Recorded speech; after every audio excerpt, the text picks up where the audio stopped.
Merci beaucoup, Dominique.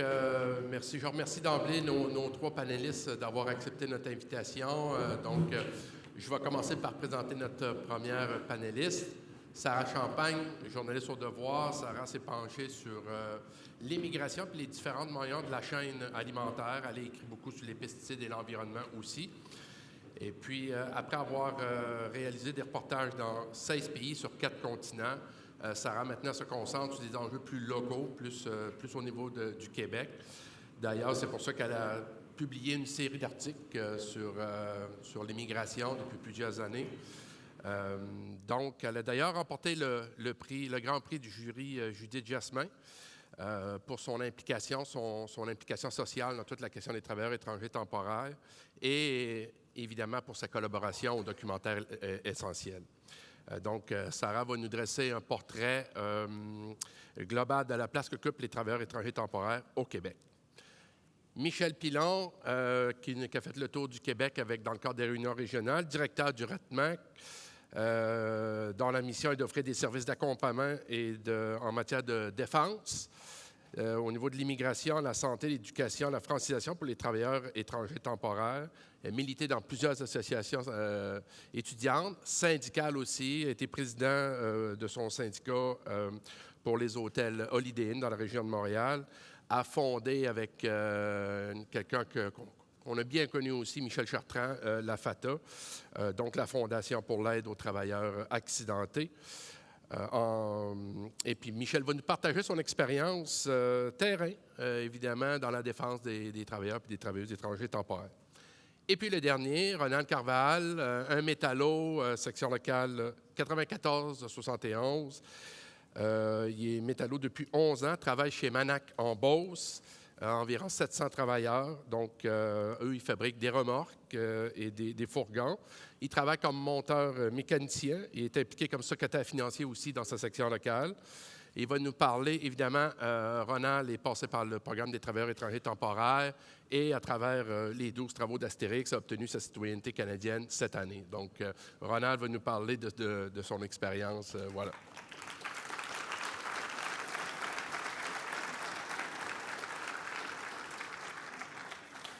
Alors, ma première question, puis si vous permettez, on va se tutoyer. Ma première question s'adresse à Sarah. Évidemment, Sarah, comment tu décrirais, toi qui as écrit depuis plusieurs années, comment tu décrirais le programme des travailleurs étrangers temporaires? Puis, c'est quoi les difficultés qui en découlent après avoir fait les nombreux articles que tu as écrits là-dessus? Oui, bien déjà, je veux dire merci pour l'invitation. C'est vraiment le fun de sortir du bureau de journaliste pour rencontrer tout le monde ici. Moi, je viens de Bellechasse. Je ne sais pas s'il y a des délégués de Bellechasse. Puis tout à l'heure, ce que le délégué de Chantier Chibougamau a dit, je trouvais que ça résumait bien ce que le programme des travailleurs étrangers temporaires est devenu. S'ils ne sont pas là, on ferme la shop. À chaque été, je vais voir mes parents dans le petit village où j'ai grandi et c'est un village surtout laitier. Je ne pense pas qu'il y a beaucoup de métallos, mais je visite un fermier là, avec qui je suis allée à l'école primaire. Puis cet été, il me disait, moi, si je n'avais pas embauché 2 travailleurs étrangers temporaires cette année, j'arrêtais. C'était soit ça, la ferme là, passée de génération en génération. S'il n'avait pas embauché 2 hommes du Guatemala, il aurait arrêté cette année. Donc, je pense que ça illustre quand même bien le phénomène qui a vraiment pris beaucoup d'ampleur dans les dernières années. Quand j'ai commencé à écrire là-dessus, en 2015-2016, il y avait 12 000, 11 000 travailleurs étrangers temporaires. Là, on l'a vu tout à l'heure dans l'excellente présentation de M. Diallo. L'année passée, on était à 35 000 et cette année, on va dépasser le 50 000 travailleurs étrangers temporaires. Là, on parle vraiment juste de ce programme-là spécifique. Tu sais, depuis tantôt, on parle beaucoup de chiffres, de catégories. Là, je vous parle du programme qui s'adresse plus spécifiquement là, à vos collègues où que vous soyez au Québec. C'est des gens qui viennent sur des permis fermés avec des formations techniques, avec des formations des fois collégiales.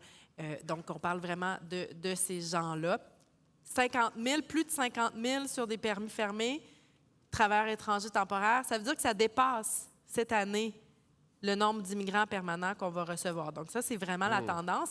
Puis selon l'année avec laquelle on la compare, on peut dire ça a doublé, ça a triplé, ça a quadruplé. Là, c'est sûr, si on compare avec le début des années 2000, bien là, on est rendu que ça a comme quintuplé. Donc là, ça fait des gros chiffres. Ce qui a changé aussi, évidemment, c'est que c'est plus seulement en agriculture, vous le voyez vous-même dans vos usines, dans les mines, c'est qu'il y en a de plus en plus ailleurs, en fait. Depuis l'année passée, le nombre de travailleurs temporaires dans d'autres domaines que l'agriculture a dépassé. Parce qu'en agriculture, ça fait depuis 1966 qu'il y a un programme qui existe. Donc, tu sais, il y a du nouveau, puis il y a des choses moins nouvelles dans le programme. La chose nouvelle, c'est qu'il y en a de plus en plus dans plein de domaines. À un moment donné, on s'est demandé, OK, bien, c'est quoi les domaines? Fait qu'on va aller voir le nom des entreprises, c'est quoi exactement, dans quelle région, tout ça. Puis là, finalement, on s'est rendu compte, dans le cadre de mon travail au devoir, bien, qu'il y en avait partout. On voulait faire une carte, puis là, on était comme, OK, non, il y en a vraiment partout au Québec, des Îles-de-la-Madeleine, de Chibougamau, de Bellechasse, de Beauce. Puis c'est plus de 7000 entreprises qui ont levé la main l'année passée pour dire, moi, j'ai besoin de recruter, donnez-moi la permission de recruter, puis là, ensuite, le processus s'enchaîne. Ça, je pense que c'est comme des statistiques assez frappantes en soi. L'autre chose qui a beaucoup changé, il y en a plusieurs qui l'ont mentionné, c'est que c'est plus comme au départ, un programme de travail saisonnier où est-ce qu'on vient pendant 4 semaines, pendant 8 semaines, pendant l'été, au plus fort des récoltes, donner un gros coup de main pour de la production. C'est des gens qui arrivent sur des contrats d'1 an, des contrats de 2 ans, puis qui passent comme ça des 2 ans, des 3 ans, des 4 ans, des 5 ans, des 10 ans au Québec. Puis la question qu'on pose, bien, c'est où la résidence par défaut quand ça fait 5 ans que je vis au Québec, 11 mois par année? Fait que le mot temporaire, il y a plusieurs associations de travailleurs qui le rejettent. Tu sais, dans le fond, c'est comme une étiquette qui est donnée par un ministère, mais les gens, eux, les immigrants eux-mêmes disent « Bien, moi, je me sens pas temporaire. Je sens que j'ai un ancrage ici, je suis déjà ici. » Donc, moi, comme journaliste, dans les dernières années, on posait beaucoup la question au gouvernement, aux associations, aux syndicats, aux associations patronales aussi, combien on peut en accueillir. Tu sais, c'est comme on était encore dans cette question-là du combien. Mais là, la question, c'est plutôt, ils sont là, ils sont déjà là, le phénomène existe déjà. Fait que comment on va les accueillir? Puis là, ça devient un autre débat. Puis je trouve qu'il faut poser cette question-là dans ces termes-là. C'est évidemment mon travail, mais c'est le travail aussi de tout le monde de le faire parce que, comme je disais, c'est des immigrants qui sont de moins en moins temporaires, même si l'étiquette reste pareille. Puis de l'autre côté, avoir accès à la résidence permanente, c'est vraiment un chemin de croix. Puis là, je pense que l'exemple de M. Carvajal va bien le démontrer. Il y a peu d'études qui ont été faites là-dessus, mais celle qui a été faite dit qu'il y a juste 2 % des travailleurs temporaires qui réussissent, même en voulant, même à force d'effort, de décrocher leur résidence permanente. Puis ça, tu sais, c'est là où je trouve les intérêts convergent aussi. Les intérêts, bien, vous, comme collègue, est-ce que vous voulez avoir un roulement de personnel? Ça implique beaucoup de formation. OK, bien là, je vais en faire un petit peu plus parce que mon collègue est nouveau. Pour les employeurs, c'est des coûts. Pour la société, c'est aussi de dire, OK, on les prend, on les renvoie. Donc, tu sais, c'est un phénomène, je pense, qui concerne vraiment tout le monde et aussi où est-ce qu'il y a des intérêts convergents, si on veut. Puis de ce côté-là, du côté de transformer les personnes qui sont temporaires en résidents permanents, dans les dernières années, il y avait des voies d'accès qui ont été, dans le fond, enlevées. Avant, il y avait un programme spécifique où est-ce que, sans formation collégiale, sans formation universitaire, un travailleur temporaire pouvait appliquer, soumettre tout son dossier pour devenir résident permanent. Cette voie d'accès-là a été enlevée en 2019 quand la CAQ est arrivée au pouvoir. De l'autre côté, la CAQ a aussi décidé d'ouvrir les portes de la francisation. Donc, tu sais, ce n'est pas un bilan blanc ou noir, là. Il y a eu plusieurs choses qui ont changé dans les dernières années. Donc, je pense qu'il faut maintenant se demander qu'est-ce qui doit changer dans l'intérêt de tous. La francisation, évidemment, pourquoi on en parle autant, c'est parce que pour avoir accès à la résidence permanente, il faut démontrer un certain niveau de français. Et ce niveau-là n'est pas nécessairement facile à démontrer. Je pense qu'on va y revenir aussi tantôt. Un autre phénomène sur lequel moi je me suis penchée comme journaliste, c'était les lésions professionnelles. Dans le fond, plus il y a de travailleurs temporaires, plus on a vu une augmentation des lésions professionnelles.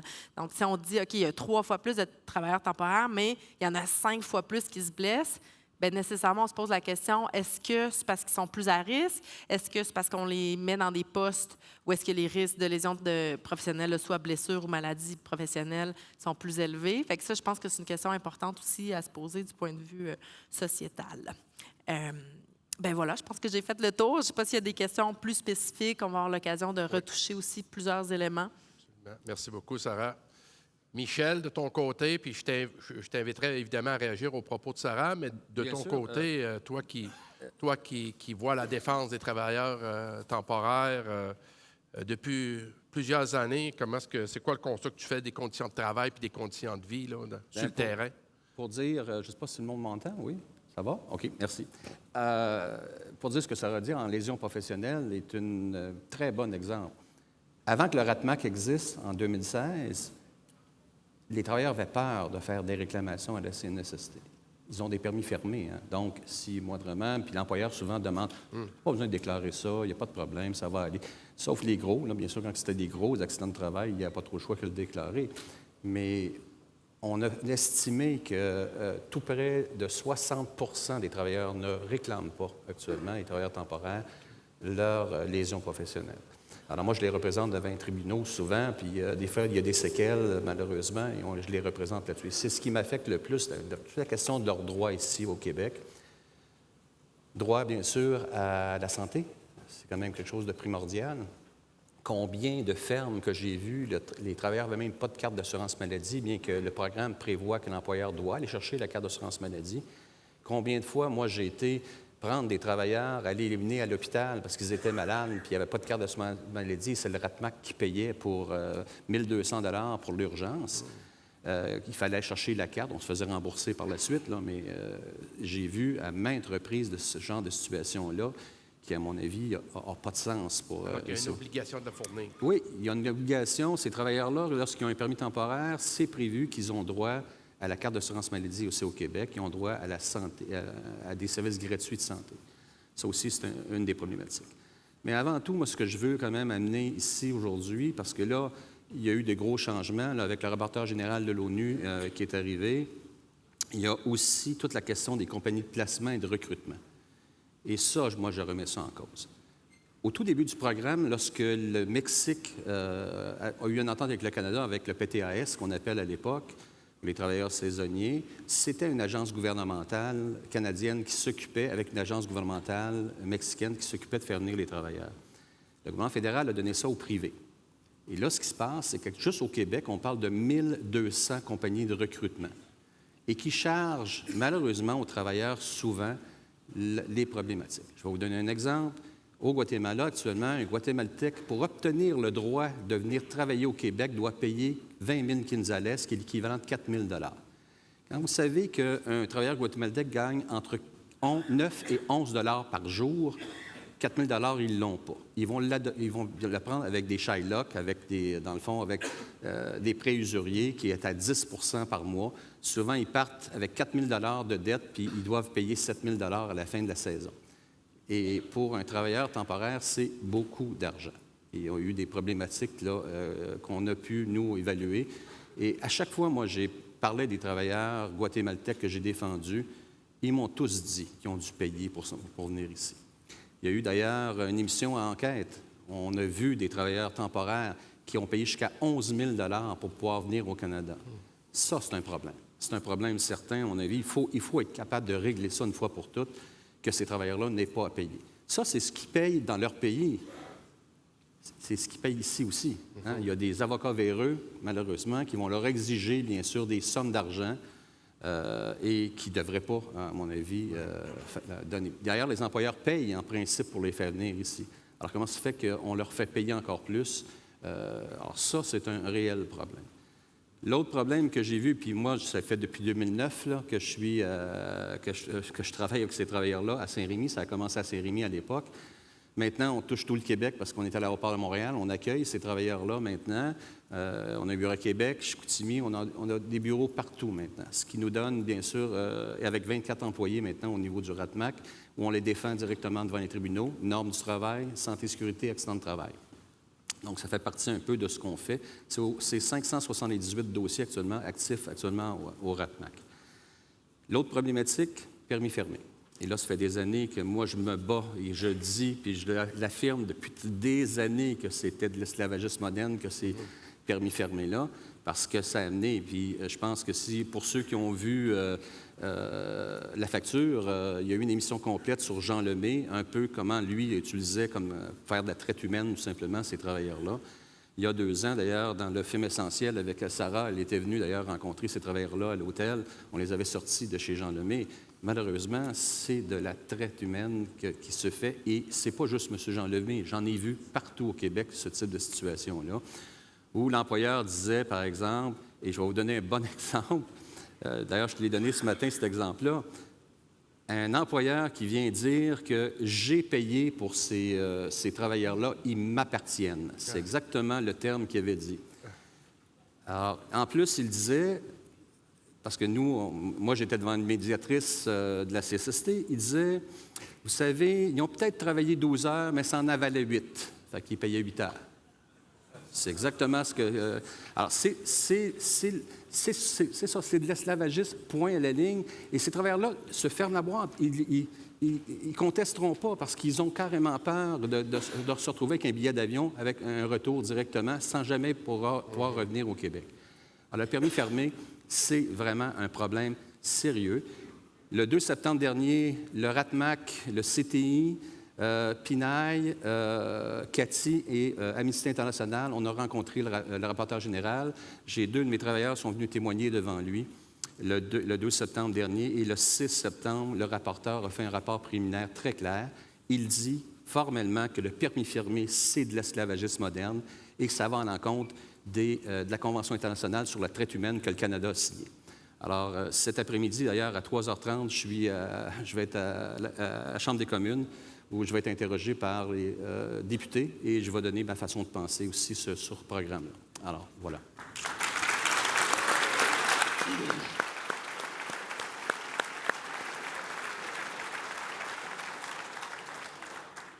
Juste aller avec Ronald. Sarah, j'ai cru comprendre que tu avais un petit complément d'information.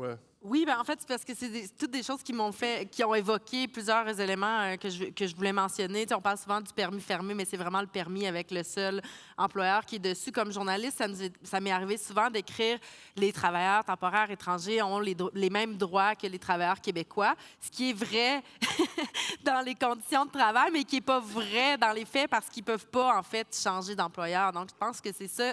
Si on avait à résumer, dans le fond, tout ce qu'on vient de dire, c'est que les droits qui sont sur le papier ne sont pas effectifs en réalité. Tout à fait. Puis je dirais même plus que ça, ils ont des droits, mais de pouvoir les exercer, c'est une autre chose. Ouais. C'est 2 mondes. Lorsque tu as un permis fermé, tu ne peux pas les exercer. Parce que si tu l'exerces, ça s'appelle, on ne te rappelle plus l'année prochaine, ou carrément, là, ton billet d'avion, tu t'en retournes. Ah ouais. C'était ça, là. Et le fait, d'ailleurs, qu'il y a eu une hausse, par exemple, des cas de lésions professionnelles, c'est parce que le RATMAC est arrivé dans l'eau. Et nous, on a commencé à contester puis à déposer des réclamations au niveau des travailleurs, ce qui ne se faisait pas auparavant. Alors, c'est certain qu'on a eu une énorme hausse, pas parce qu'il y a une augmentation des lésions. Les lésions étaient là, sauf qu'ils n'étaient pas déclarées, tout simplement. Merci, Ronald. Maintenant, d'un point de vue très, très, très terrain, avec des cas d'espèces, toi, comment tu as vécu tes premiers mois lorsque tu es arrivé au Québec et puis tout ton cheminement là, vers la citoyenneté canadienne? Donc, peut-être nous expliquer ça pour qu'on comprenne vraiment toute l'insécurité, j'imagine, l'incertitude que vous vivez quand vous arrivez. Là. Bon, bonjour à toutes et à tous. Merci beaucoup pour l'invitation. C'est un plaisir toujours venir ici pour parler de mon vécu. Là, tout ça a commencé en 2013. J'arrive à Québec en 2013, février, à moins 20 degrés. Puis, mais en réalité, tout ça a commencé un an avant, lorsque plusieurs compagnies de Québec décident de s'en aller chez nous à la recherche de la main-d'œuvre, en passant par une agence de recrutement. Donc, je regarde l'annonce. La personne qui faisait les tests de soudure, c'était mon enseignant, professeur de soudure. Donc, il m'appelle puis il me dit, regarde, ça t'intéresse, aller travailler au Canada, tu vas gagner 14 piastres de l'or. Et wow, c'est bien ça. Mais il m'a pas dit qu'il fallait que je paye des taxes ici. Il ne m'a rien dit de ça. Mais on était facilement 60 travailleurs qu'on est allés, on s'est présenté, on a passé des entrevues, on a passé des tests. Ça a pris quasiment 1 an et demi avant d'avoir nos permis de travail puis nos visas de travail. On s'est débarrassé, on a vendu beaucoup de choses, beaucoup de travailleurs qui ont vendu leurs outils, tout, qui avaient un petit garage, ont tout vendu pour payer leurs permis. Moi, j'avais une petite compagnie. Moi, j'ai vendu mes actions, mes parties, puis j'ai vendu ça pour avoir l'argent pour payer mon permis de travail, que ça coûtait $500 américains. Après ça, donc, j'ai été sélectionné, ils m'ont engagé en février 2013, j'arrive à Toronto. 20 minutes avant d'atterrir, le pilote dit que nos balises sont restées au Costa Rica pour une affaire de température. Donc, on arrive à Toronto, on n'avait pas de balises. Il fallait faire un formulaire, ça nous a pris 1 heure et demie. On a perdu le vol à Québec. On s'est ramassé dans un hôtel à quelque part de Toronto. On était tous seuls, on était 6.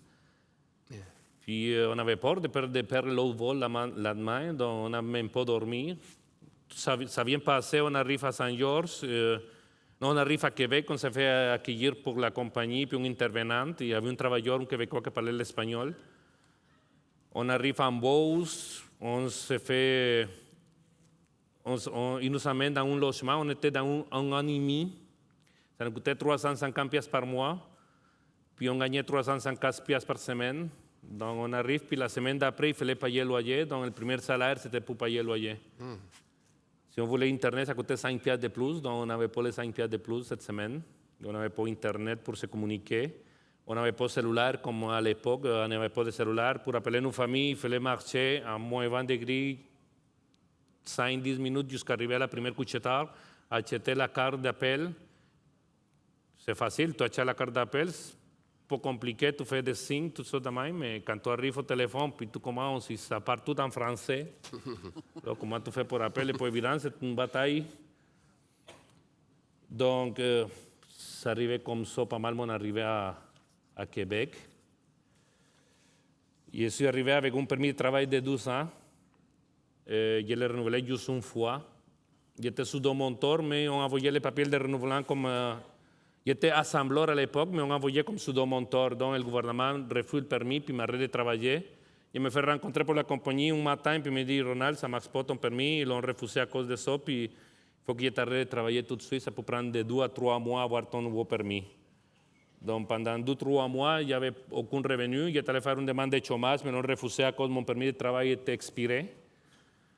Donc, tu allais voir le syndicat. C'est la première fois que j'allais voir le syndicat. Le syndicat a réussi à parler à la compagnie, puis la compagnie a décidé de m'emprunter 250 piastres par semaine. Emprunter est égal à rembourser. Donc, avec 250 piastres par semaine, pendant 2-3 mois, c'est ça que je prenais pour payer mon loyer, mon prêt d'auto, mon carte de crédit, puis tout. Après, j'ai reçu mon permis, puis là, je commence à travailler pour rembourser. Rembourser mon propriétaire, rembourser la carte de crédit. Rester avec 40 piastres par semaine pour mettre du gaz, puis acheter un pain de lait puis des sous. C'était mon souper pendant plusieurs semaines, jusqu'à ce que tout ça commençait à équilibrer. Puis en 2017, j'ai envoyé mes papiers pour la résidence. J'avais fait mon francisation en 2014, j'avais fini, j'ai demandé niveau 4 à l'époque. Mais je sors mon niveau 4, puis 6 mois après, je demande niveau 5. Il faut que je sorte niveau 5, mais 2-3 mois après, je demande niveau 6. Donc, il faut que je refasse le niveau 6. Donc, j'ai fini avec le niveau 6, j'envoie tous les papiers, puis je deviens résident permanent en 2017. Donc, il faut que tu pauses, après que tu deviens résident permanent, il faut que tu pauses, si je ne me trompe pas, c'est 12 ans comme résidence avant de demander ta citoyenneté. Donc, en 2020, j'avais le droit de faire ma demande de citoyenneté. Mais le Covid arrive, puis a tout gâché. Donc, j'ai décidé d'attendre jusqu'à 2022. En 2022, j'envoie tous mes papiers. Puis, je suis devenu citoyen cette année, en 2023, mois mai. En tout, merci.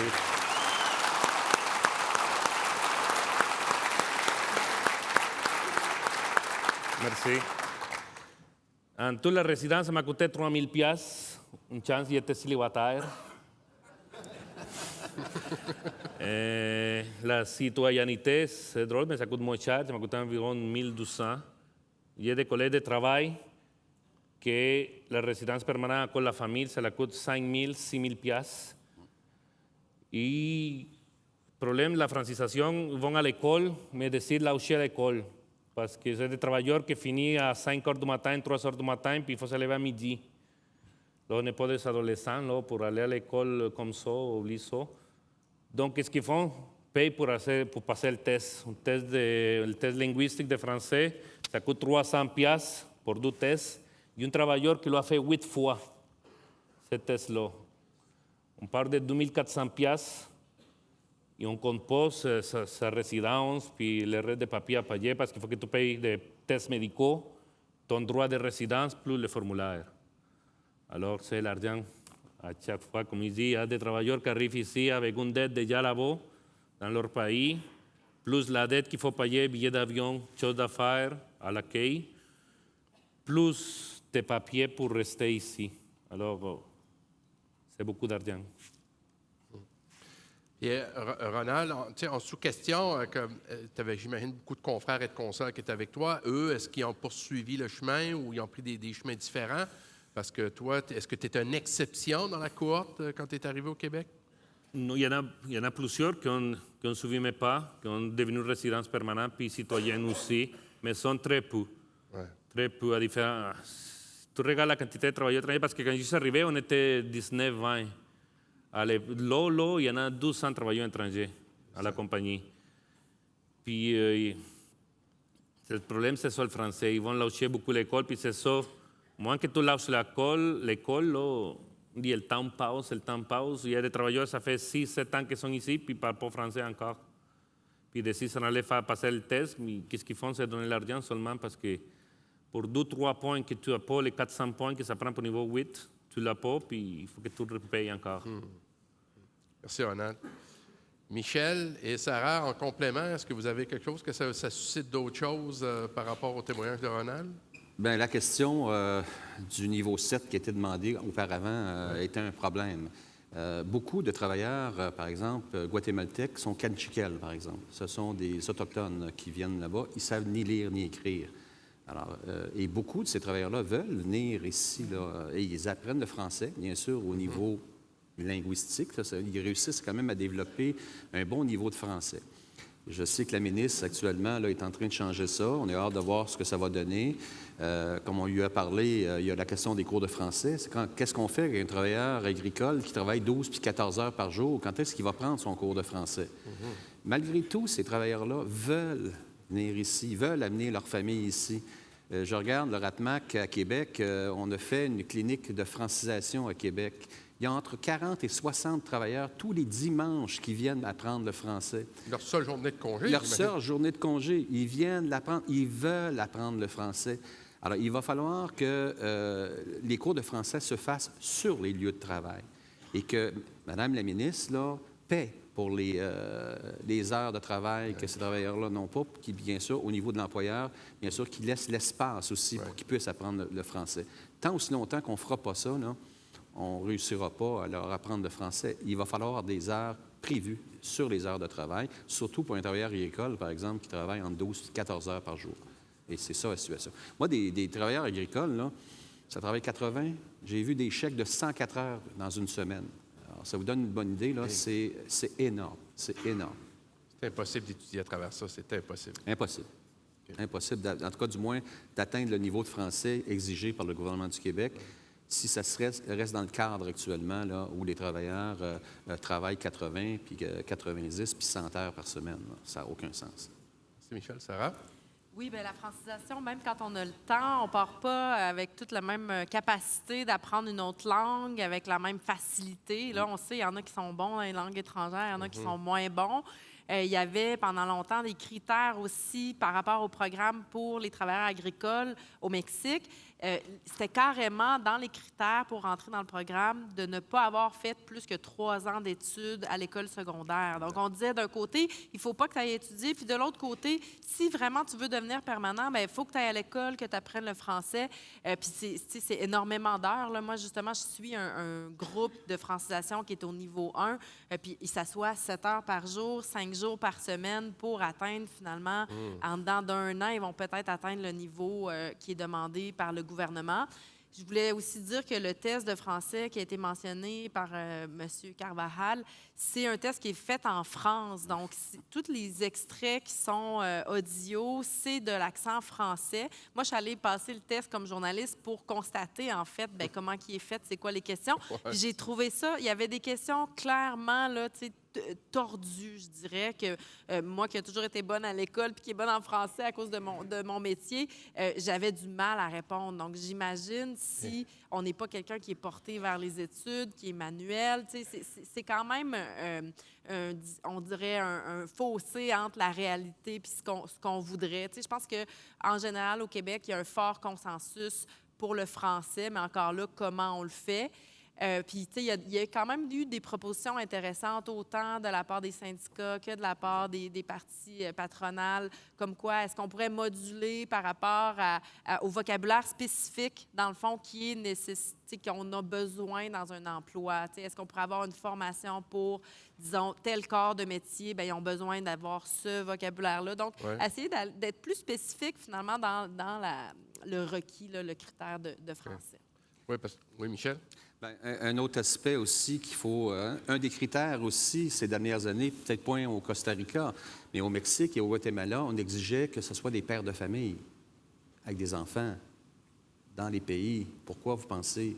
Parce qu'ils veulent qu'ils retournent, tout simplement. Ils ne veulent pas les avoir comme immigrants. Ils veulent carrément qu'ils retournent. Bien sûr, il y en a qui ont réussi quand même à faire la demande. On parle de 2 % à peu près sur l'ensemble des travailleurs temporaires, là. Mais en demeure pas moins qu'un des critères, c'est les familles. Donc, c'est certain que quand tu es père de famille, tu vas retourner parce que ta famille est là-bas. Ah oui. Et la famille ne peut pas venir ici, ne peuvent pas avoir de visa pour venir ici. Sauf au niveau des Mexicains, là, où ils ont un permis de touriste. Donc, souvent, j'ai vu des familles arriver mexicaines parce qu'ils utilisaient le permis de touriste pour pouvoir venir voir leur mari ici au Québec. Mais en dehors de ça, là, oubliez ça, là. Un des critères, d'ailleurs, pour les engager, il fallait qu'ils soient pères de famille. Ça fait partie aussi, là, du moins, du programme ici au Québec. Ronald, quelque chose à rajouter là-dessus? Sur ton expérience, ça va? Comme question aussi, ce qui m'intéresse beaucoup aussi de savoir de vous autres, puis je m'adresse surtout à Ronald et Michel. Sarah, libre à toi de répondre, évidemment. De par ton travail, il y a peut-être une certaine restriction, un devoir de réserve, mais quel est qu'est-ce qu'un syndicat devrait faire ou c'est quoi l'interaction que devrait avoir une section locale par rapport à ça? Puis est-ce qu'on devrait négocier des choses dans nos conventions collectives? Parce qu'il y a quand même un apprentissage à avoir de l'ensemble de nos sections locales. Fait que, comment vous verriez ce qu'on devrait faire en priorité au niveau du syndicat? Veux-tu commencer? Creo que le plus important, c'est l'accueil, l'approche. Il ne faut pas se gêner à s'approcher, parler à vos structures syndicales, à vos délégués, approche, gênez-vous pas, vas-y parler à ton travailleur étranger, même si tu n'es pas capable de communiquer des petits mots, syndicats, choses de même, assemblée, on va comprendre en espagnol, il y a beaucoup de transparence entre le français et l'espagnol. Mais il ne faut pas se gêner, il faut aller chercher. Moi, ça m'a pris plusieurs années pour savoir c'était quoi un syndicat. Et c'est la raison pour laquelle je m'implique aussi. Il y a des travailleurs qui ont connu le syndicat après que je me suis commencé à impliquer. Mais il ne faut pas gêner, vas-y, pars avec ton travailleur, regarde, il y a un syndicat, une assemblée, viens, ça va être important. Si tu te fais harceler, il ne faut pas que tu restes avec la bouche fermée, bien parler, tu as le droit. Mais il ne faut pas se gêner vraiment. Essentiellement, il faut comprendre d'où viennent ces travailleurs-là. Hein? Ils viennent des fois, par rapport à l'agricole, là, du Guatemala, du Honduras, du Mexique. Il y a certains pays où la démocratie n'est pas très haute et où le syndicalisme est à peu près inexistant. Et quand il existe un syndicat, c'est souvent, il couche avec le patron. C'est pas compliqué. Et souvent, j'ai accompagné des travailleurs guatémaltèques, par exemple, qui ont carrément peur. Ils ont peur de parler au syndicat parce que leur conception est très, très différente. Moi, j'ai amené des travailleurs qui ont été violentés par l'employeur à la SQ.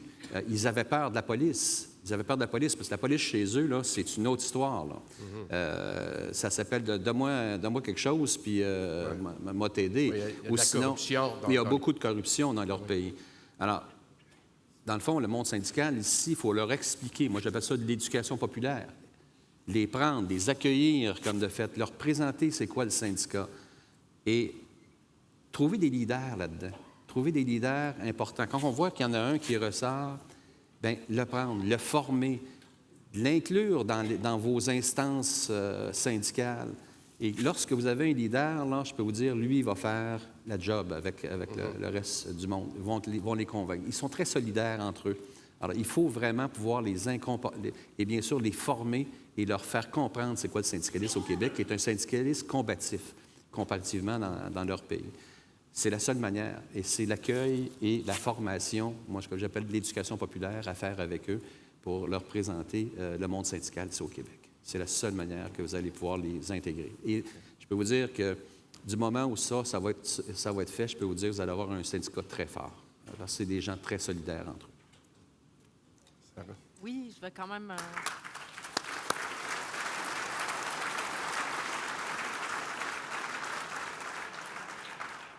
Je vais rebondir un petit peu moi aussi, même si je serais très mal placée pour donner des recommandations au mouvement syndical.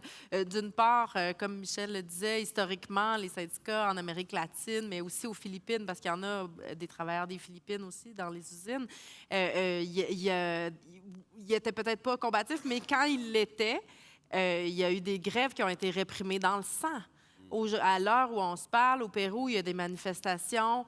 Au Nicaragua, il y a des manifestations qui sont réprimées à balles réelles. Donc, je pense qu'il faut aussi se mettre dans leurs souliers qui viennent d'endroits où est-ce qu'il y a plus de violence, mais aussi ils viennent ici, on l'a dit, moi, j'ai connu des hommes du Guatemala qui donnaient leur terre en garantie pour leurs dettes pour venir gagner leur vie sur la terre de quelqu'un d'autre. Il y a quelque chose là-dedans quand même qui touche le sens.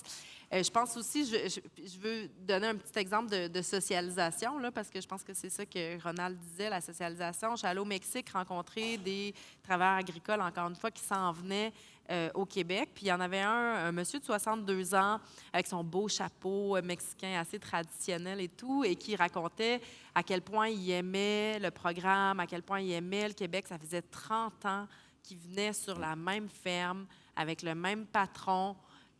Pour lui, c'était gagnant-gagnant. Il avait réussi à construire une meilleure maison, offrir de l'éducation à ses enfants. C'est une histoire quand même typique. Puis là, moi, plus l'entrevue allait, à la fin, je me dis, je vais poser une question toute simple. Est-ce que tu manges avec ton patron? Puis là, tout de suite, la réponse, comme si c'était une évidence, c'était non.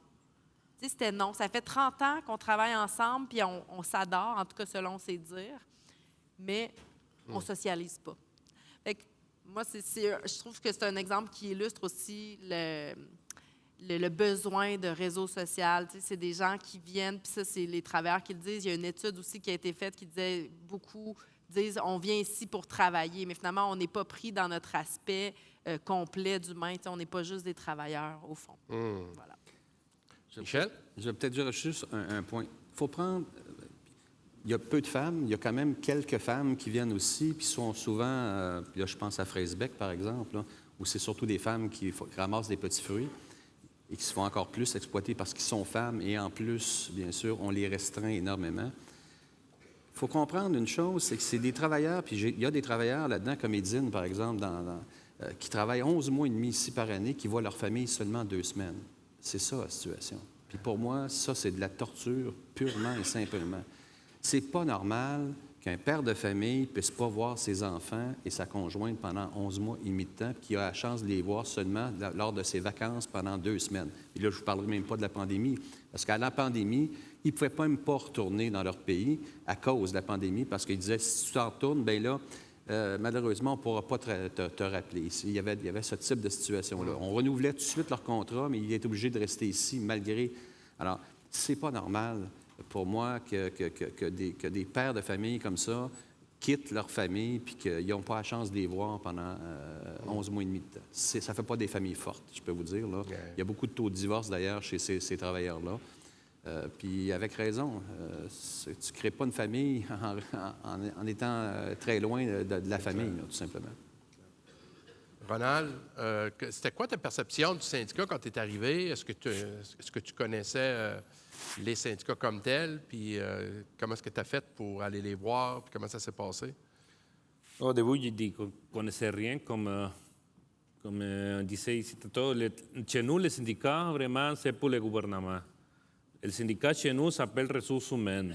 So, c'est un problème quand on arrive ici, qu'on va tout le temps à ressources humaines, puis ici, c'est pas pareil comme chez nous.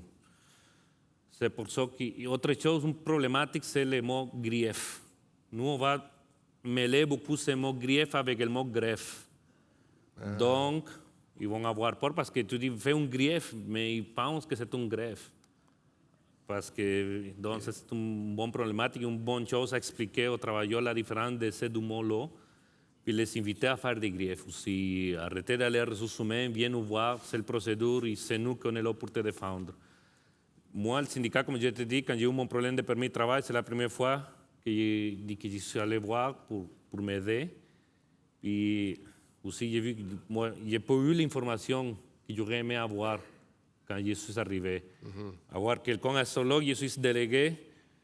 On a dans une convention, on a des articles qui disent que quand on engage un nouveau, la première semaine, il faut le présenter un représentant du syndicat. Il faut faire la même affaire avec les travailleurs étrangers. La première semaine, si on a un délégué qui parle espagnol, que soit lui, qui prend 10-15 minutes pour expliquer c'est quoi le syndicat, la section locale, comment ça marche les assemblées. Le rassurer. Les rassurer, oui. Mais la première semaine, pas 2-3 ans après. Parce que dans 2-3 ans après, il a vécu plein de peut-être de harcèlement, peut-être des ordres supplémentaires pour payer, plein de choses. Alors, il faut vraiment prendre le temps, mais la première semaine, c'est important. Puis si je vous demanderais, qu'est-ce que les gouvernements peuvent faire en terminant là-dessus? Là? Évidemment, il y a des mesures pour, puis corrigez-moi si je me trompe, là, des mesures pour emmener des professeurs en milieu de travail. Il y a des subventions qui peuvent aller jusqu'à 25 de l'heure. Est-ce que c'est une mesure qui est utilisée par les employeurs? J'imagine pas beaucoup. J'aimerais ça vous entendre là-dessus. C'est-à-dire que la mesure, c'est tout nouveau, première, cette Oui. mesure-là. Et très peu, malheureusement, l'utilisent. Et bien sûr, c'est pas obligatoire. Hein, c'est si l'employeur veut. Alors, comme ils ne veulent pas beaucoup, bien, il n'y en a pas. Il n'y a pas peu de francisations, malheureusement, qui se font. Alors, puis en termes de changement, bien là, c'est pas compliqué. C'est l'abolition des permis fermés. Oui. Pour moi, l'abolition des permis fermés va redonner le pouvoir à ces travailleurs-là de négocier leurs conditions de travail. Avec un permis ouvert, ce que ça donne, c'est qu'ils vont pouvoir offrir leurs services ailleurs. On est en pénurie de main-d'œuvre. Donc, ça sera aux employeurs de donner des bonnes conditions de travail s'ils veulent les garder. S'ils les maltraitent, désolé, ils vont aller travailler ailleurs. C'est pour ça que le permis ouvert est important pour les travailleurs temporaires. Il faudra que ce soit que des permis ouverts.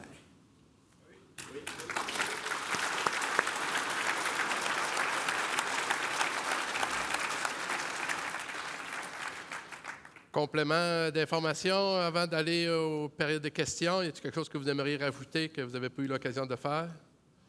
Moi, ça me Non? va. On s'en va aux périodes de questions, Dominique?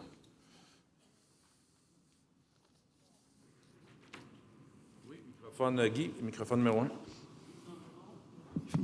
OK, fonctionne. Guy Gendron, section locale 2400, tourisme, hôtellerie, restauration. Très bon panel. OK? Nous autres, on est là-dedans, là. On est là-dedans avec des agences de placement, puis des travailleurs avec des permis fermés. Mais nos employeurs n'engagent pas les immigrants avec les permis fermés.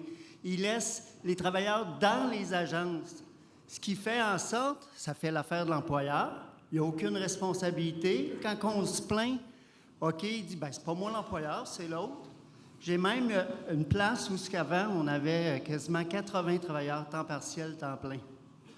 On est rendu à 35 avec la pénurie de main-d'œuvre, puis le reste, c'est des agences de placement qui envoient du monde, puis c'est jamais le même monde. Ils font des 10 heures, ils louent des maisons, puis ils font coucher une dizaine là-dedans, puis c'est de même ça marche. Fait que merci beaucoup. J'ai pas vraiment de questions. Je veux juste dire que c'est super bon. Merci.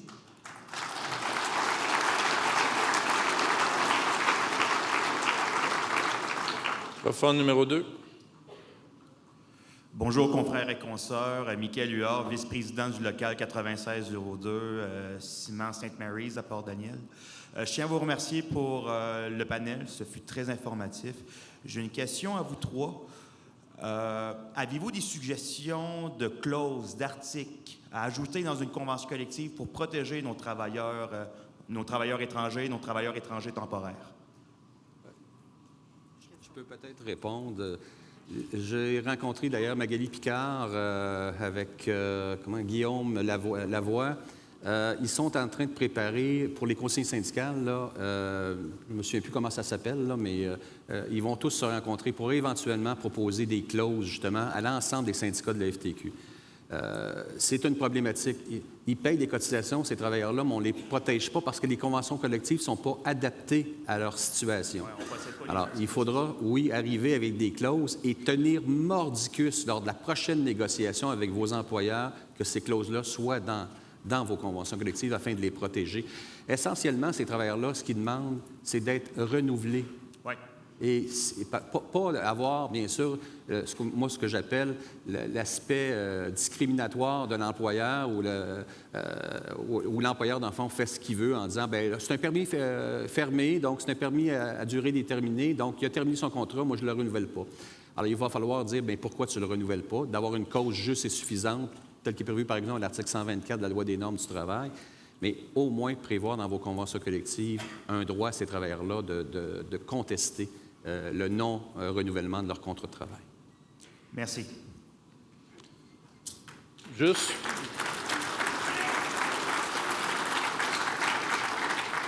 On va vous revenir éventuellement avec des clauses de convention, mais juste de négocier une clause en convention que le représentant à la prévention peut faire un droit de refus au nom d'un travailleur étranger, déjà là, c'est la première chose, moi, que je vous demanderais, là.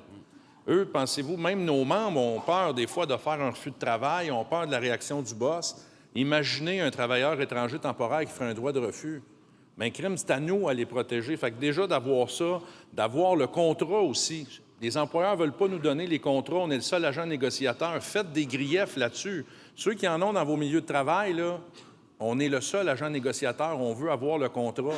Moi, je rêve du jour où on va avoir un arbitrage, qu'on va dire à un arbitre, on veut avoir le contrat de travail, de voir la réaction de l'arbitre là-dedans. Microphone numéro 1. Bonjour, David Morin, section locale 8644, représentant des travailleurs de chantier Chibougamau. Nous, notre problématique, c'est pas au niveau d'avoir un permis ouvert ou fermé. Il y aurait le permis ouvert, là, puis j'ai 95 de mes travailleurs philippins qui resteraient à Chibougamau. Il y en a qui sont là depuis quelques années, ils ont des bonnes conditions, ils ont un bon salaire, sont bien traités. Mais eux autres, c'est vraiment d'avoir la résidence permanente. Ils sont venus pour ça. Puis là, c'est anecdotique, là, l'employeur, là, il a trouvé une façon de contourner parce qu'ils ne sont pas résidents, donc ils ne peuvent pas faire venir leur famille. Fait que là, l'employeur, il engage le conjoint comme travailleur. Elle ne vient pas à titre de conjointe qui vient rejoindre son mari, elle vient à titre de travailleur. Ou il essaye de faire engager les conjoints dans d'autres commerces en ville. Tu sais, McDo, il en engage, fait qu'il dit au gars, va dire à ta blonde qu'elle passe par telle place puis qu'elle se fasse engager au McDo, elle va venir travailler à Chibougamau. À un moment donné, j'avais un groupe il y en a 7-8 femmes, là, des Philippiennes. Ils venaient d'arriver, j'ai rencontre en anglais, mon anglais est so-so, mais j'ai une heure d'intégration avec eux autres prévue dans ma convention. Puis là, je fais un tour de table, puis là, c'est moi, je travaille dans tel shop qui est complémentaire à ce qu'on a chez nous, puis ça fait 6 ans que je suis là, puis j'ai opéré telle machine. Puis il y en a une, elle me dit, ça fait 6 mois que je travaille là. Et j'aurais aimé ça avoir une conversation si mon anglais va être un peu meilleur, là, savoir, là, tu sais, ton chum t'a dit, hey, va te faire engager là, mon boss va te recruter, puis tu vas venir, puis l'immigration va dire, c'est correct, tu as de l'expérience dans transformation du bois, là, tu sais. Fait que nous autres, on a beaucoup là, qui sont vraiment intégrés. Là. Les blondes sont là, les enfants sont là. Puis un commentaire pour le monsieur au milieu, là, j'ai oublié le nom, là, qui va rencontrer nos bons représentants, là, nos bons politiciens. Il y a tout le facteur économique. Parce que ça, je pense, ça parle à la CAQ. Tu sais, l'argent qui gagne puis qui sort du pays, là, puis qui s'en va là-bas, là, parce qu'il en envoie des sommes, là, c'est colossal. Là. S'il était citoyen, c'est tout de l'argent qui resterait ici. Là. Puis là, on n'a pas parlé de... si un jour ils partent, là, ben ça aussi, là, ils vont partir avec... Tu sais, nous autres, ils vont partir avec un fonds de pension, là, ils vont partir avec... ils vont vendre leurs actifs ici, là, puis ils vont s'en retourner là-bas, là.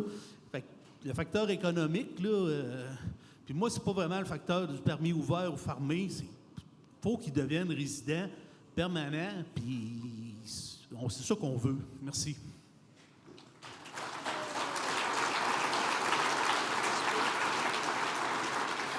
Micro numéro 2. Dave Turcotte, président de la section locale 9599, Région de Québec. Je représente 53 milieux de travail, principalement dans la région de la Beauce puis de Québec. Beaucoup de travailleurs étrangers. Je voulais juste embarquer dans le même sens que mon confrère Guy Gendron. Très bon panel d'abord. Félicitations. Deuxième point, juste savoir le point que vous avez apporté, d'apporter le permis ouvert comme solution. Juste savoir peut-être une incompréhension de ma part, mais les travailleurs étrangers, quand ils ont un permis de travail fermé, rien ne les empêche d'aller voir dans d'autres milieux de travail. La seule chose, c'est que ça prend pour les employeurs le IMT, puis ensuite tout le processus peut se lancer. Juste m'éclairer si je ne suis pas dans le champ. Non, tu n'es pas dans le champ du tout. Oui, il faut que l'employeur passe par une évaluation à l'effet, bien sûr, qu'il n'y a pas de Québécois ou de Canadiens qui sont capables de venir travailler dans la shop ou qu'il n'y a pas personne qui a appliqué, par exemple, à cette job-là, qu'il y a une pénurie réelle. Donc, après ça, ils ont un droit de faire venir des travailleurs ici. Un des arguments, puis ça, je vais quand même amener, c'est souvent les employeurs disaient, vous savez, on a payé pour les faire venir ici, donc on veut maintenir le permis fermé à cause de ça. Moi, ce que je réponds à ça, et je l'ai répondu d'ailleurs lors d'un forum ici à Québec, où je me souviens très bien que le directeur général de Viande Breton m'avait dit, vous savez, on paye, ça nous coûte de l'argent pour les faire venir, donc il faut que je me rembourse un peu, là, dans le fond. Et si c'est un permis ouvert, ces travailleurs-là vont aller travailler ailleurs, donc je vais avoir payé pour rien. Moi, d'y répondre, vous savez, les esclaves africains aux États-Unis ont tous été achetés. Désolé, là, mais c'est pas un argument. Moi, je peux vous dire, depuis 15 ans, ce que j'ai vu sur le terrain, c'est de l'esclavagisme, malheureusement, et c'est ça qu'il faut changer. Alors, si c'est une question d'argent, que l'État s'occupe de les faire venir. Que ce soit une agence gouvernementale, qu'on élimine les compagnies de placement puis de recrutement, et que ce soit l'État, dans ce qui s'assure, bien sûr, de les faire venir, qui s'assure aussi que dans les pays en question, il n'y a pas de 4 000 $ puis de l'argent, bien sûr, qui se fasse là-bas, puis qui s'assure qu'ici aussi, qu'on n'exige pas par des avocats véreux des 10 000, des 11 000 $, on l'a vu dans l'enquête, pour que le travailleur puisse avoir le droit de venir travailler. Alors, que l'État s'en occupe. Et là, l'argument que ça me coûte de l'argent n'existera plus. Et là, on aura, et c'est la seule manière, à mon avis, qu'on va régler ça, parce que là, à 1200 compagnies de placement là, on n'y trouve plus son latin. Et moi, je peux déposer des plaintes dans chacune des cas, mais on va se parler dans combien d'années avant qu'un juge prenne une décision sur la compagnie de placement. Déjà, les délais sont de 2 ans et 3 ans avant qu'on soit entendu par un juge. Ça n'a aucun sens. Les travailleurs, c'est immédiatement qu'il faut que ça change leur quotidien. Et pour moi, il faut que ce soit l'État qui étatise tout ça et qui fasse venir ces travailleurs-là, tout simplement.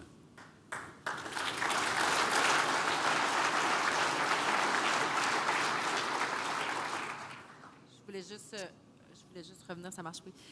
Les permis fermés, c'est ça, on peut, oui, changer d'employeur, mais ça prend plusieurs mois. Puis bon, les travailleurs n'ont pas toujours, comme Ronald disait, dans le fond, entre 2 emplois, qu'est-ce que tu fais? Parce que tu n'as pas le droit de travailler. C'est pas qu'ils ne veulent pas, c'est que tu n'as pas le droit, dans le fond. Puis par rapport au processus de savoir est-ce qu'il y a vraiment pas de Québécois ou de Canadiens qui veulent occuper cet emploi-là, il y a de plus en plus une longue liste d'emplois qui sont exemptés, en fait, de ce processus-là parce que le gouvernement du Québec assouplit les règles pour recruter des travailleurs à l'étranger. Je voulais aussi revenir sur l'autre intervention juste avant, les voies vers la résidence permanente. Il y en a des programmes pilotes dans le reste du Canada. Il y en a eu aussi au Québec. Il y en a eu un en transformation alimentaire qui n'a pas très bien fonctionné. C'est possible pour les gouvernements de créer, dans le fond, des voies d'accès là, très spécifiques pour des corps de métier. Il faut, en fait, que la demande soit faite au gouvernement. Merci. Microphone numéro 1. Bonjour, je m'appelle Lounès Camille. Je suis de section locale 94-14 et je travaille chez ExoS comme travailleur avec permis de travail fermé. Donc, en parlant des problématiques que les travailleurs étrangers peuvent affronter, par exemple, à part l'esclavagisme et le problème linguistique, il y a vraiment d'autres problématiques qu'on fait face. Par exemple, nous, on travaille dans le domaine d'automobile et les derniers mois, nos clients comme Chrysler, GM ont eu des grèves qu'on a entendu parler dans les médias et tout ça. Donc, on avait peut-être qu'on pouvait être slagué pour un moment dans notre job. On ne savait pas où est-ce que ça va aller. Moi, je suis marié avec 2 enfants. Si je ne travaillais pas, je ne savais même pas si j'aurais le chômage ou pas. C'était vraiment très atroce pour moi. Il n'y avait pas d'overtime. Ma femme et mes enfants sont comme visiteurs. Donc, je voulais parler de permis de travail ouvert ou bien pour la résidence permanente, mais les autres ont vraiment expliqué tout ça. Mais il faut y penser à, par exemple, comme en cas de mal. Par exemple, si ma fille, là, elle est malade, je ne peux pas l'emmener à l'hôpital, sauf si je paye. Elle est encore sous un visa visiteur. Et comment dirais-je ça? Ma femme est il parlait tantôt de pénurie de travailleurs. Ma femme est ingénieure et elle est ici en visa visiteur. On a fait ce qu'on appelle le tour de poteau. Parce qu'au début, quand je suis venu, mon permis de travail était d'une catégorie que c'est pas que j'aurais le droit, mais j'avais l'opportunité de déposer un permis de travail ouvert pour ma femme. Donc après ça, les lois, d'après l'agent de l'immigration, les lois ont changé au mois de janvier. J'avais fait ce qu'on appelle le tour de poteau pour voir un agent de l'immigration, mais je n'ai pas eu le permis de travail ouvert pour ma femme. Donc pour l'instant, même pour avoir les allocations pour les enfants, il te faut 18 mois depuis ton arrivée. Moi, 18 mois, je vais les faire au mois de janvier. Je suis arrivé fin juin 2022. Donc, pour avoir les allocations, il faut que je dépose le mois de janvier. Donc, ça va venir en rappel au mois d'avril. Mais pour l'instant, je paye un loyer à Sherbrooke. Je ne vais pas dire plus. Je travaille à Richmond, je voyage tous les jours. Donc, si j'ai pas... la problématique, c'est que même quand s'il n'y a pas d'overtime, je suis vraiment serré. Donc, si je serais slagué, je serais malade ou je serais payé juste en chômage, je ferais quoi? Dans le temps, je pensais même d'aller travailler en noir si je serais slagué. Je n'ai pas le choix. Mais à part ça, j'ai une petite... là, on m'en a parlé de la catégorie de permis. C'est juste pour les formations. Par exemple, si quelqu'un veut évoluer, a des capacités pour évoluer. Moi, je suis comme... il y a je ne dirais pas des postes vacants parce qu'il n'y a pas de poste permanent. C'est dans une shop comme la nôtre, syndiqué bien comme il faut, ça va par ancienneté. Il te dit pour changer ton code CMP, pour avoir un poste, par exemple, de chef d'équipe ou C'est chauffeur de lift, chariot, élévateur, ou peu importe. Ils te demandent le poste permanent. Mais tu ne peux pas avoir le poste permanent en ayant un an et demi dans une shop qu'il y a des personnes qui ont 40 ans là-bas. Donc,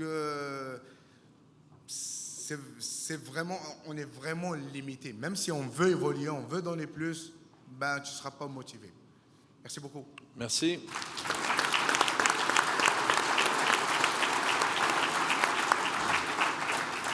Il nous reste 4 minutes. Je vois qu'il y a 4 intervenantes au micro. Je vais vous demander de poser vos questions à tour de rôle, puis après ça, on va laisser le panel répondre, puis Nico va nous closer ça après.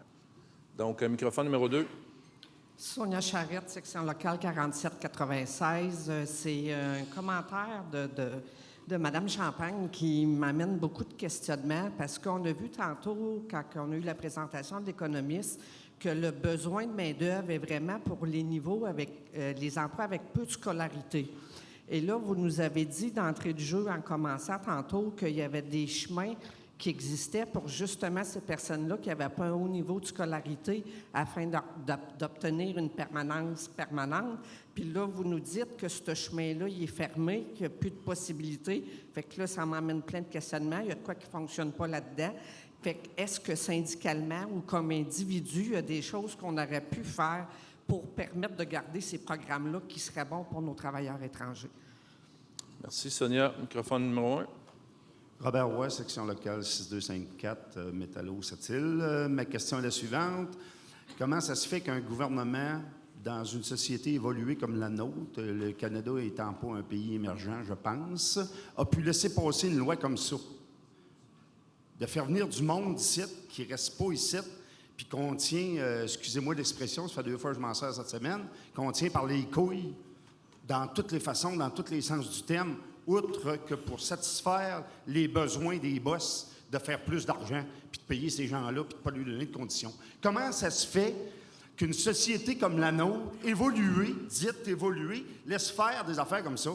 C'est impensable, là. Moi, j'ai venu le poil droit, j'ai encore cette chance-là. Quand je vous ai entendu, tu sais, j'étais conscient de cette loi-là. Puis, écoute, je comprends pas que les gens, qu'une population, qu'un gouvernement, Trudeau, là, il a légalisé le pot. Mais Chris, y a-tu de gelé depuis le cégep, ce gars-là? Merci.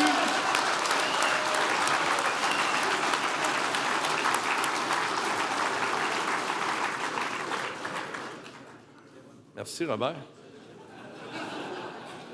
Moi, je peux pas le dire, mais toi, tu peux le dire. Microphone numéro 1. François Descosses, Métallo local 919, Goodyear Valleyfield. Moi, ma question est simple. Vous parlez de la carte fermée de travail.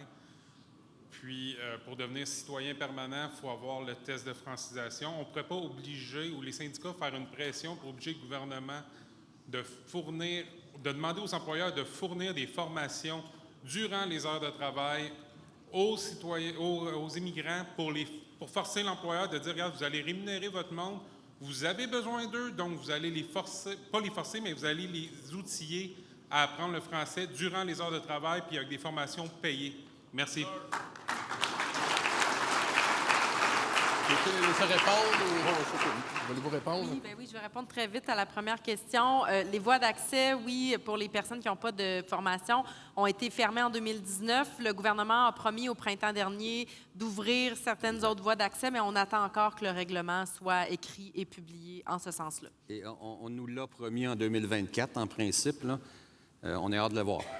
Donc, ce règlement-là. Pour répondre au monsieur, là, au niveau, comme de fait, comment se fait qu'un gouvernement fait ça, je peux vous dire qu'ils se sont fait ramener à la réalité lorsque l'ONU est venue leur dire qu'ils contrevenaient aux conventions internationales sur la traite humaine, que le permis de travail, c'était de l'esclavagisme moderne. Et ça a été le 6 septembre dernier. Et là, le gouvernement doit changer. Il doit changer, et ça, c'est clair. Là, compte tenu de ce qui est... Là, ce n'est pas le rapport final. L'ONU va sortir son rapport final. C'est un rapport préliminaire. En février ou mars, nous, on va faire, bien sûr, faire avancer ce dossier-là pour qu'éventuellement, les lois changent et que ces travailleurs-là puissent avoir des permis ouverts une fois pour toutes, qu'on arrête ce permis fermé-là, qui est de l'esclavagisme moderne. En passant, On a des travailleurs actuellement là, qui ont eu des contrats signés 2 ou 3 ans et qui sont fait licenciés à cause du manque de travail, parce qu'on vit une petite récession à ce temps-ci, et les derniers entrés, bien, c'est les derniers qui partent.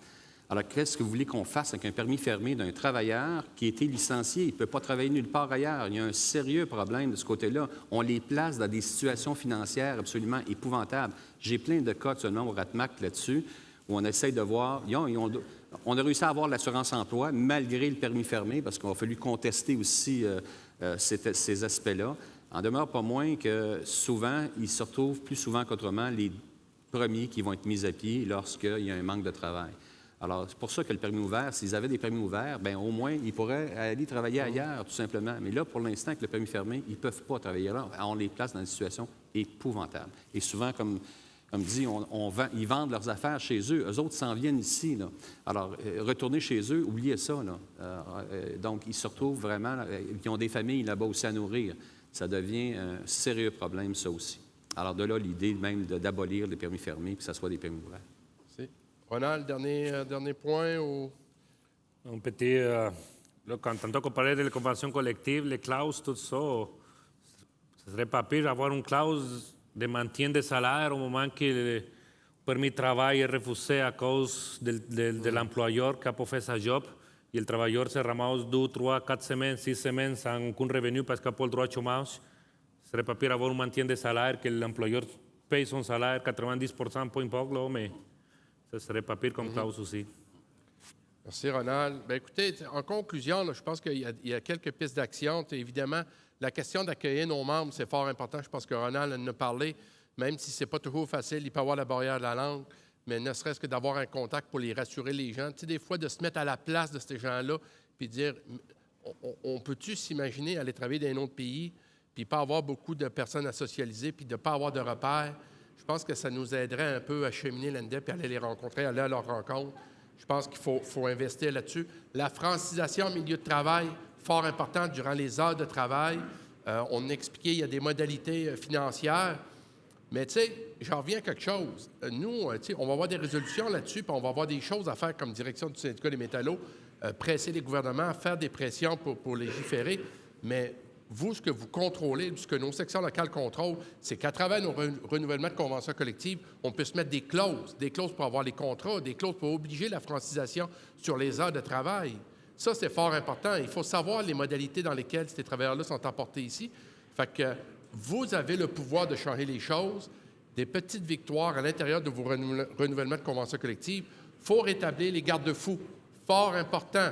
Il y avait une époque, on avait un 10 % maximum dans les entreprises. Bien, maintenant, il y a eu toutes sortes de voies d'évitement, ce qui fait qu'on a du 30, du 40 % dans nos milieux de travail. Donc ça, il faut aussi légiférer et travailler à l'intérieur de vos conventions collectives pour ramener des garde-fous, bien évidemment. C'est pas normal qu'on a besoin de personnes de façon permanente, qu'on sert de solutions temporaires. Ce qui m'amène à de l'immigration permanente. Ces gens-là, on veut qu'ils viennent chez nous, on veut qu'ils viennent agrémenter, qu'ils viennent optimiser, qu'ils viennent revitaliser nos communautés, qu'ils viennent emmener des enfants dans les écoles, dans les clubs de hockey, dans les clubs de baseball. C'est fort important qu'ils occupent le territoire, puis ça se passe par une immigration permanente. Ces gens-là, on veut les accueillir, mais on veut qu'ils soient des citoyens canadiens à part entière. Et puis la dernière chose, évidemment, la participation syndicale, c'est n'hésitez pas à mettre des garde-fous dans vos conventions collectives de grâce. Ça commence, puis ça, je vais insister beaucoup là-dessus, ça commence par avoir les contrats pour lesquels ils viennent ici. C'est quoi les modalités de loyer? C'est quoi les modalités pour les paiements d'avion? Fait que ça, comme syndicat, ça doit nous aider. Puis la trame de fond, ils sont couverts par le certificat d'accréditation. N'en déplaise à certaines personnes ou que d'autres personnes puissent penser le contraire, ils font partie de notre certificat d'accréditation. Ce sont nos membres. Fait que je remercie infiniment mes 3 panélistes. C'était fort agréable. Fait que merci beaucoup.